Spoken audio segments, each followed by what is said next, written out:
তো আপনারা যতই সতর্ক থাকুন, হ্যাকাররা কোনো না কোনো ট্রিক ঠিক বার করে নেবে স্ক্যাম করার।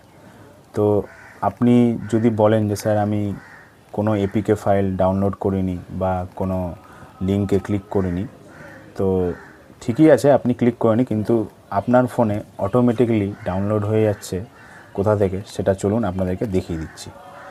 প্রথমে হোয়াটসঅ্যাপে যান, তারপরে এই 3 ডটে যান, দিয়ে সেটিংসে যান, দিয়ে এখানে সার্চ করুন মিডিয়া অটো ডাউনলোড।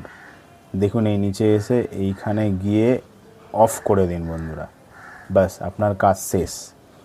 তো সবার সাথে ভিডিওটা শেয়ার করুন বন্ধুরা, খুবই কাজের ভিডিও, নাহলে বাড়ির লোকরা অবশ্যই কোনো না কোনো এই ফাঁদে পা দিয়ে দিবে। বাড়ির লোকেদের ফোনে এই সেটিংসটা অবশ্যই সেট করে রাখুন, ঠিক করে রাখুন। আর আমার ভিডিওগুলি ভালো লাগলে অবশ্যই লাইক করুন, ফলো করুন বন্ধুরা।